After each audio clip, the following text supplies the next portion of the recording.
My name is Claudette Palmer. I'm a religious sister of charity from Australia. I was chaplain at Mulawa Women's Correctional Centre in Sydney, New South Wales. I commenced my ministry in August 1999. More than 12 months later, October 2000, the media was highlighting the dilemma of one Roseanne Catt. On ABC, Four Corners burned, and in two articles in the Sydney Morning Herald. One, Fire Trail, and another, Should This Woman Be in Jail?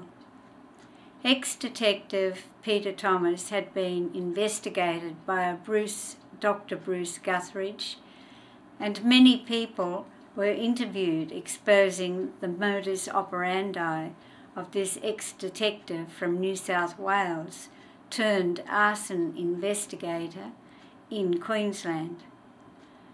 For negating claims, he received substantial rewards from insurance companies. All he had to do was raise a doubt. Thomas was taken to task by female colleagues. He had harassed them. When they complained, he threatened, "You report me and I will do to you what I did to Roseanne Catt." At the time, Roseanne had been 9 years in jail on the evidence of this corrupt detective. He told a colleague, "I planted a gun on the bitch," referring to Roseanne. Roseanne had complained to Internal Securities about Thomas in 1984, and as a result he was removed from Taree, where he had all his contacts among police prosecutors, solicitors, so no one could touch him. Thomas was pushed out of the force, but not before he falsely arrested and set Roseanne up on fabricated charges to get his mate, Barry Catt, off serious charges and thus himself.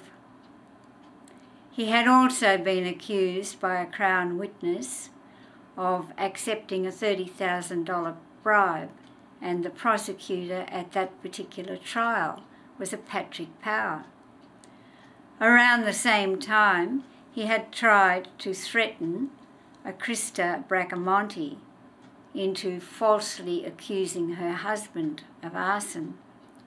Thomas was caught out committing perjury, but the Sydney-based representative of the DPP and the Director of Public Prosecutions ignored the findings of the judge.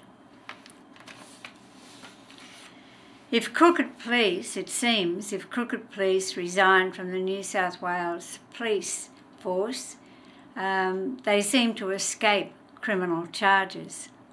I'm not sure why this is so, but Thomas was forced to resign. And when he resigned, he went to Queensland, took files, including Roseanne's, and told his colleagues the files were his insurance. He further said of Roseanne, "If she comes up, what prospects do I have for a future?"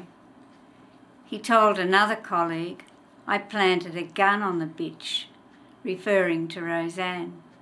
It was this that finally triggered an inquiry which established all of Roseanne's were unsafe and the New South Wales detective Peter Thomas totally unscrupulous. No action was taken. Thomas got his offsider at the end of Roseanne's committal to tender false evidence. He said when he was searching the bedroom, he found a black handbag with a bottle of lithium and a bottle of Rivotril. No record of such a find appeared in the exhibit book, and in an interview with Internal Security, he said he did not enter the room of Roseanne. This came to light during Roseanne's inquiry. The detective resigned from the police force shortly after, citing family reasons. He should have been charged. More about Roseanne's committal and trial will follow, showing what Detective Sergeant Peter Thomas did to a woman's character which was totally unblemished, who was community-minded and outstanding in every way, and remains so to this day. To this day, scores of people are depending on her to achieve the vindication which they were denied. Please sign her petition and watch the YouTube videos giving more insight into this, the greatest miscarriage of justice in Australia's history.